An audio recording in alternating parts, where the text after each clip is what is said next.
Class 9 exercise 1.2 new course question number 1 simplify the following. Question number 1 हमारे पास है 81/16 power -3/4। अब ये सवाल मैं डिटेल से कराऊंगा। अब ये ना कहना कि आपकी वीडियो लेंथी है या सवाल मेथड लेंथी, मेरी मेथड जो लेंथी है। असल में बात यह कि मैं कोई स्टेप स्किप नहीं करूंगा पूरी एक्सरसाइज में, इंशाल्लाह कोशिश ही करूंगा मैं। अब ये 81 है प्राइम फैक्टराइजेशन, ये 3 2 दा 3 7 दा फिर 3 9 दा फिर 3 3 दा 3 1 दा 3। इसी तरह 16 है, 16 को लिख सकता हूँ मैं 16 2 8 दा 2 4 दा 2 2 दा 2 1 दा 2। अब 81 क्लियर है। अब ये बात आपने याद रखनी है। अब 81 और 16 है, पावर नेगेटिव है, पहले मैं पावर पॉजिटिव में करूँगा। 16 ऊपर 81 नीचे। अब नेगेटिव था तो पावर पॉजिटिव में आ गई।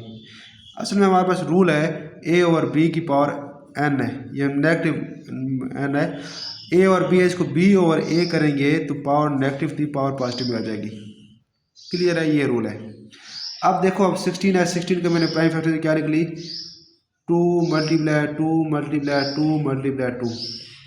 ठीक है। अब इसकी लहदा मैंने कर ली 3/4।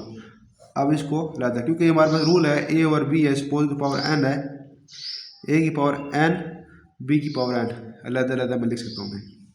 अब 81 हमारे पास क्या आया 3 multiply 3 multiply 3 multiply 3 power 3/4।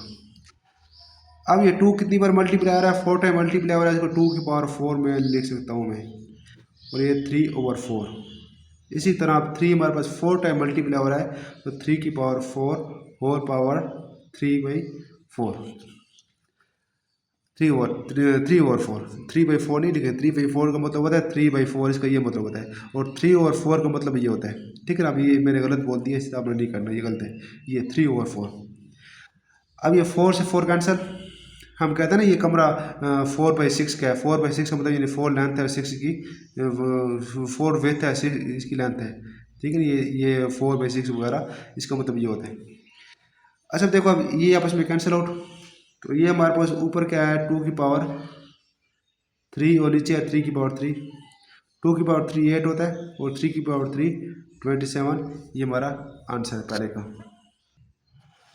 Question number 2 हमारे पास है 3/4 डिवाइड बाय 4/9 पावर 3 मल्टीप्लाई 16/27। अब ये 3/4 है, ठीक है। अब ये 3/4 पावर नेगेटिव में पावर पॉजिटिव में करने के लिए क्या करूँगा 4/3 करूँगा मैं।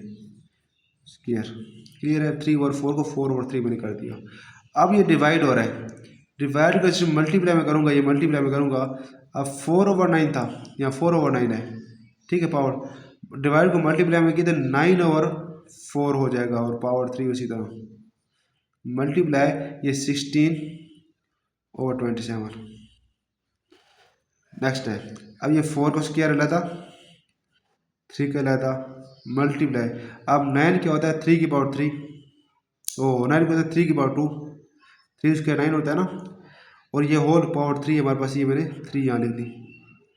इसी तरह हम नीचे 4 की पावर 3 मैंने लहदा कर दी मल्टीप्लाई 16 है, 16 4 का स्क्वायर होता है 27। अब 3 की पावर 3। अब आप ये सोच रहे हो कि मैंने प्राइम फैक्टराइजेशन क्यों नहीं की, प्राइम भी कर सकता था, यहाँ भी सारी में प्राइम कर सकता था, लेकिन प्राइम में हमारा क्वेश्चन तो लेंथ हो जाता, तो इस खामखा किसी सवाल को खामखा तोल नहीं देना हमने। ठीक है। तो यहाँ इजी था हमारे लिए, इसलिए मैंने इसको ये इसी पर इत्तेफाक किया मैंने। अब देखें ये 2 की पावर 2 और 4 की पावर 2 और 4 की पावर 2। ठीक है। अब क्या है 4 की पावर 2 + 2, जब हमारे पास रूल है सपोज एक्स की पावर n है मल्टीप्लाई एक्स की पावर m है, मल्टीप्लाई हो रहे हैं तो क्या होगा एक्स की पावर n + m, पावर आपस में ऐड हो जाती है। यही रूल मैंने यहाँ अप्लाई किया। 4 की पावर 2 और 4 की पावर 2, अब ये 2 + 2 हो जाएगा।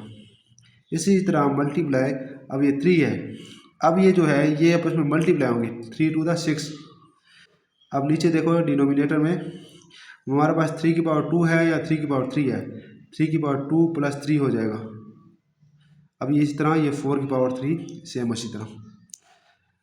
अब नेक्स्ट है ये 4 की पावर, ये क्या होगा 4 हो गया, मल्टीप्लाई 3 की पावर 6 हो गया, ओवर 3 की पावर ये 2 + 3 5 और ये 4 की पावर 3। अब जिस टाइम जो दो वैल्यू आपस में डिवाइड हो रही हो तो उनकी पावर आपस में माइनस हो जाती है। जिस तरह हमारे पास है x की पावर m ओवर x की पावर n। अब ये क्या होगा, x की पावर m -n हो जाएगा। ये रूल हम यहाँ अप्लाई करेंगे। अब ऊपर हमारे पास 4 की पावर 4 है, ग्रेटर पावर ऊपर है, तो अब नीचे वाली ये 4 ऊपर जाएगी, ये डिवाइड हो रहा है 4, ठीक है, सेम है, ये सेम है, डिवाइड हो रहा है, तो ये 4 है तो पावर 4 -3 हो जाएगी।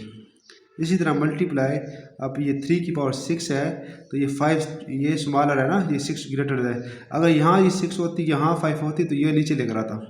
अब ये 5 है तो ऊपर ये -5 हो जाएगी।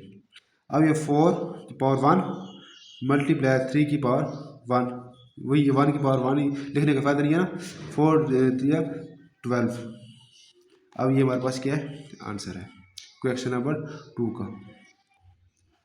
क्वेश्चन नंबर 3 है 0.027 पावर -1/3। अब हमें पता है जिस टाइम हम ये पॉइंट हटाएंगे तो 27, अब ओवर, अब पॉइंट के बाद कितने डिजिट हैं, 3 डिजिट हैं, सिग्निफिकेंट फिगर 3 है। अब ये 3 है क्या होगा, 3 0 आ जाएंगे इस तरह, ये रूल है। और पावर -1/3। अब पावर को पॉजिटिव बनाने के लिए हम क्या करेंगे, उल्टा देंगे इसको, 1000 ऊपर 27 नीचे और ये 1/3। अब 27 क्या है, 3 की पावर 3 और ये 1000 है। एक बात याद रखो, हमारे पास कोई भी वैल्यू है, सपोज हमारी 100 है, ये इक्वल होगा 10। अब 2 0 है ना, 10 की पावर 2। इसी तरह सपोज करो यहाँ पर कितनी जीरो है, 1 2 3 4 5 0 हैं, तो 10 की पावर 5 आ जाएगा। जितनी जीरो होती है उतनी वो पावर आ जाती है। ये बात क्लियर है आपको। अब इसी यही बात, अब यहाँ है हमारे पास 1000 है तो 10 की पावर 3, अब ये 1/3 मैंने लहदा कर दिया।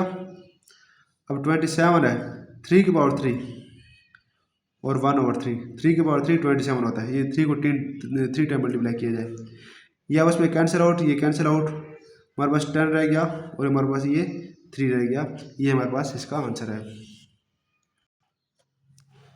x की पावर 14, y की पावर 21, z की पावर 35 ओवर y की पावर 14, z की पावर 7 और ये हमारे पास रेडिएटर है 7 में। अब ये इसके, अब ये एक बात आपको याद रखिए, जिस टाइम हमारे पास होता है x है, सपोज करिए यहाँ पे n है यहाँ, ठीक है। अब ये इसका मतलब होता है x की पावर 1/n। क्लियर है, ये रूल है हमारे पास। अब यहाँ 7 है, ठीक है। अब 7 है, इसको मैं लिख सकता हूँ, यहाँ 7 है 1/7। अब यहाँ आ जाए, हमारे पास ये है x की पावर 14, मैंने x की पावर 14 लिख दिया। अब y की पावर 21, अब ऊपर 21 है, नीचे हमारे पास 14 है, तो ये पावर क्या होगी, नेगेटिव होगी, -14 हो जाएगी ऊपर जाकर। इसी तरह z की पावर 35 है, यहाँ z की पावर 7 है तो -7 हो जाएगी। अब x की पावर 14, y की पावर ये 14 गया तो कितना है 7, और z की पावर कितना गया 5 और ये 28 28 और होल पावर 1/7। मैं नीचे कर लेता हूँ तो आपको समझ आ जाए। x की पावर 14 1/7, y की पावर 7 1/7, z की पावर 28 1/7। ये 7 2 14, ये कैंसिल आउट, y 7 4 28, ये z की पावर 4। हमारे पास ये क्या है, इसका आंसर है। एक बार ये आप देख लें।